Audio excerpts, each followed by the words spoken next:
Hi friends, कैसे हैं आप लोग। आशा करते हैं अच्छे होंगे, स्वस्थ होंगे और मस्त होंगे। आज हम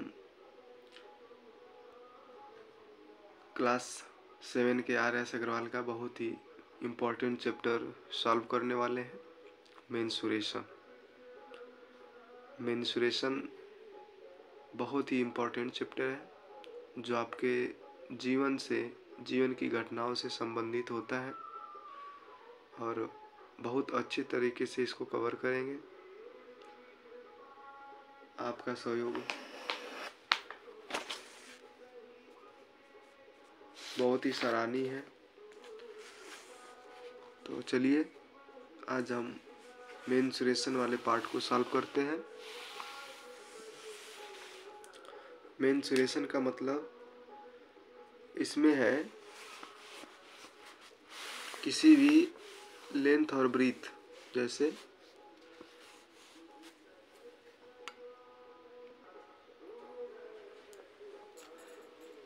इसमें हम किसी भी पार्ट का एरिया और पेरीमीटर्स के बारे में जानेंगे। तो चलिए जानते हैं एरिया और पेरीमीटर्स क्या होते हैं, इसके बारे में पहले चर्चा कर लें। सबसे पहले हम इस रेक्टेंगल शेप के बारे में जानेंगे कि रेक्टेंगल शेप में एरिया क्या होता है और पेरीमीटर क्या होता है। ठीक, हमारे पास एक रेक्टेंगल शेप है। इस रेक्टेंगल शेप को हम नाम दे देते हैं इस तरह से।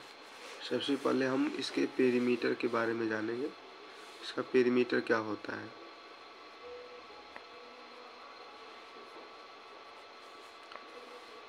पेरीमीटर, जैसे मान लीजिए आपके पास एक कोई फील्ड है या कोई भी इस प्रकार का रेक्टेंगल प्रकार का कोई शेप है, तो इसके जो किनारे किनारे की दूरी होती है यह आपकी बिल्कुल पेरीमीटर कहलाएगी। जैसे हम सपोज दैट बात करें, जैसे आपके घर में आपके यहाँ खेत होता है फील्ड, तो उसके जो किनारे किनारे की जो दूरी होती है, यदि आपको पेरीमीटर निकालना है तो इसके किनारे किनारे की दूरी आप जो है मेजर कर लीजिए, माप लीजिए, वही आपका पेरीमीटर कहलाता है। और इसके अंदर का जो भाग होता है वह बिल्कुल आपका एरिया कहलाता है। ठीक, इस तरह से हमें पेरीमीटर और एरिया निकालना है इन शेप का। जैसे आपका एक शेप हो गया रेक्टेंगल, दूसरा हो गया स्क्वायर, तीसरा हो गया सर्किल, इस तरह से क्यूब हो गया, इसका 3D डायमेंशन में क्यूबॉइड हो गया। इस तरह से हम इनका पेरीमीटर और एरिया के बारे में समझेंगे। तो पेरीमीटर जो होता है वह किनारे किनारे की जो लेंथ होती है हमारी, वह टोटल वह पेरीमीटर कहलाती है। जैसे मान लीजिए कोई रेक्टेंगल है, इस रेक्टेंगल ABCD है, ABCD में कितने लेंथ हैं, कितने ब्रीथ होते हैं। तो रेक्टेंगल में 2 लेंथ और 2 ब्रीथ होते हैं। तो सबसे पहले मान लीजिए हम AB करते हैं, AB हमारा लेंथ है और दूसरा लेंथ हमारा CD है, और BD जो है, BD हमारा ब्रीथ है और दूसरा ब्रीथ हमारा AC है। तो इसमें हमें दिख रहा है कि 2 लेंथ हैं और 2 क्या है, ब्रीथ है। तो इसको हम ऐसे लिख सकते हैं, लेंथ और ब्रीथ को length plus breadth plus breadth. Okay, तो यहाँ पे 2 length plus 2 breadth equal to 2 को कामा ले लेते हैं, तो लेंथ इंटू कितना आ गया, ब्रीथ आ गया। ठीक, ये फार्मूला हमारा जनरेट हुआ किसका, रेक्टेंगल का। तो हम इसको लिख सकते हैं, हमारा फार्मूला है पेरीमीटर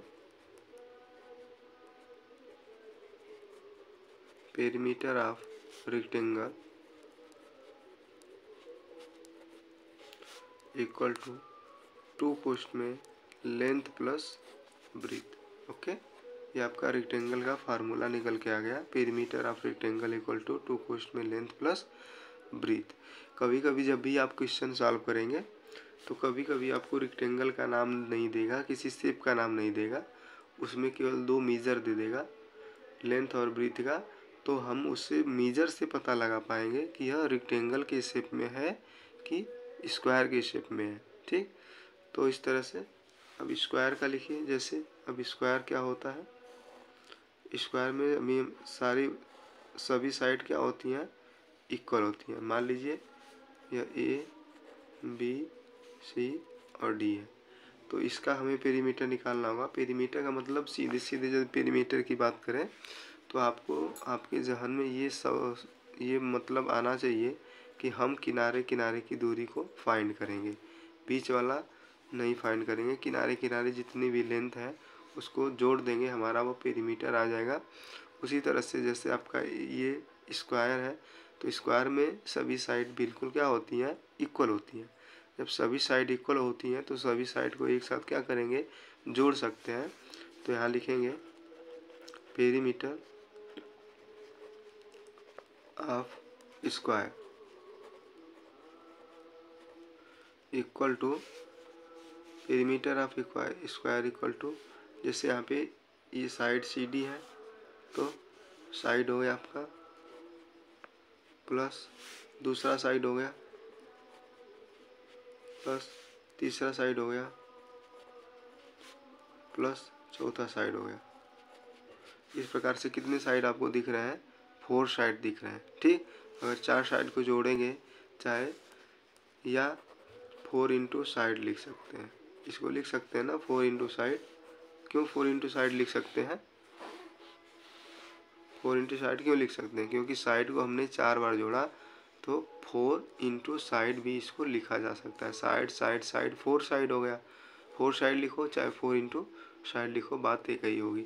तो पेरीमीटर ऑफ स्क्वायर निकल के हमारा कितना आया, 4 इंटू साइड। यहाँ पे लिख सकते हैं perimeter of square equal to 4 into side. तो रेक्टेंगल का फार्मूला हमें निकल के आया 2 कोस्ट में लेंथ प्लस ब्रीथ, और पेरीमीटर ऑफ स्क्वायर का फार्मूला निकल के आया 4 into side.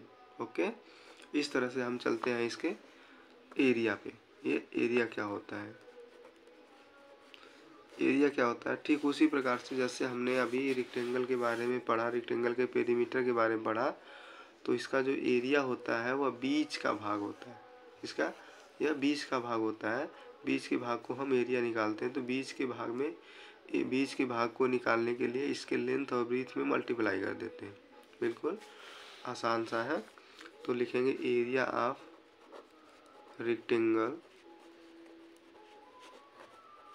Equal to length into breadth. Okay, हम सीधे सीधे इसके लेंथ और ब्रीथ में मल्टीप्लाई कर देंगे तो बीच वाला भाग हमारा जितना है वो पूरा निकल के आ जाएगा। ओके, इसके बाद है इसी तरह से हम area of square equal to, area of square का फार्मूला क्या होता है, जैसे मान लीजिए इसको समझिए, एरिया ऑफ स्क्वायर, इसमें साइड का जो है क्या करेंगे, स्क्वायर कर देते हैं।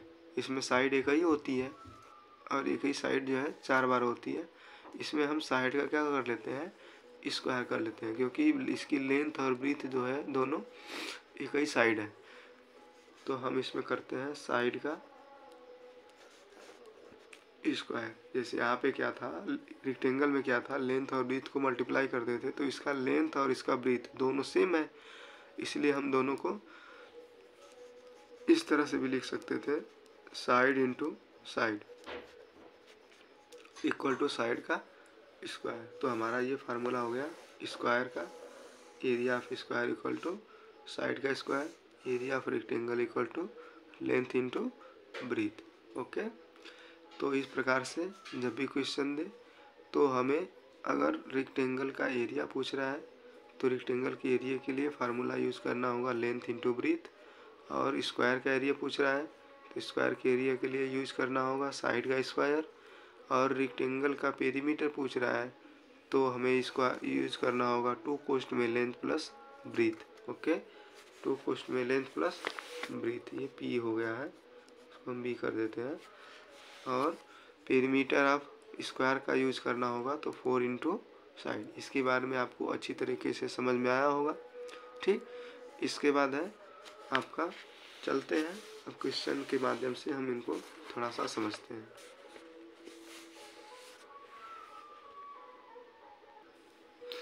कुछ इसके फार्मूला है उसको आप देख लीजिए। जैसे मान लीजिए आपका एरिया और पेरीमीटर का लेंथ, एरिया और पेरीमीटर, स्क्वायर और रेक्टेंगल का दोनों का फार्मूला आपने लिख लिया है। अब इधर लिखेंगे आप एरिया ऑफ डायगोनल का फार्मूला। मान लीजिए कोई रेक्टेंगल है, उसमें डायगोनल है, तो उसके लिए फार्मूला यूज होगा डायगोनल इक्वल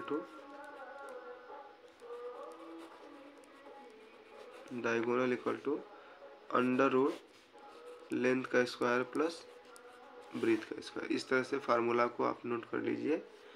और अगर वह स्क्वायर का होता है तो डायगोनल्स ऑफ रेक्टेंगल, ये रेक्टेंगल का फार्मूला है। Rectangle diagonal of rectangle equal to length का स्क्वायर प्लस ब्रीथ का स्क्वायर। ये फार्मूला अच्छी तरीके से याद कर लीजिएगा। अब area of wall of a room ना, area of wall of a room, अगर कभी दीवार दे दिया जाता है, कोई रूम दे दिया जाता है, तो रूम में एरिया जो इसका वॉल का भी एरिया होता है, तो इसका फार्मूला क्या होता है, यहाँ पे area of four wall equal to 2 कोष्ठ में लेंथ प्लस ब्रीथ, और इसमें आपका हाइट इंक्लूड होता है, तो हम इसको लिख सकते हैं 2 कोष्ठ में length plus breadth into height. Okay, अब उसके बाद डायगोनल ऑफ रूम अगर हो जाएगा,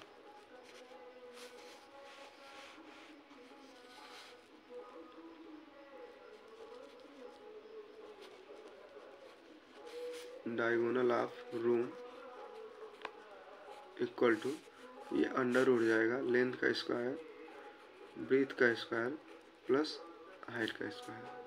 ये फार्मूला याद रखिएगा, प्रैक्टिस कर लीजिए इसका और अच्छी तरीके से याद रखिए। अब इसके बाद है area and square of perimeter. Area and perimeter of square, square का एरिया आपने सीखा है, पेरीमीटर सीखा है। अब इसका यदि उसमें डायगोनल की बात होगी तो diagonal of square, diagonal of square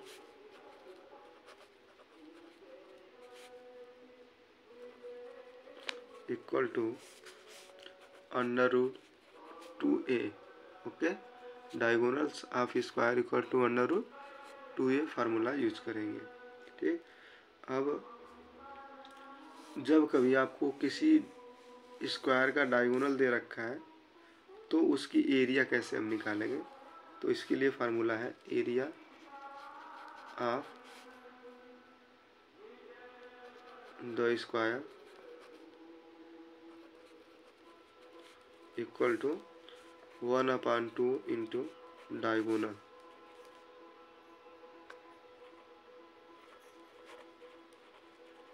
diagonal का स्क्वायर, ये आपका area of the square. Square area, square का जब एरिया निकालना होता है कब, जब डायगोनल आपको दे रखा होता है। ओके, साइड नहीं दिया है, डायगोनल दिया है, तो हम इस फार्मूले से उसका एरिया आराम से फाइंड कर सकते हैं।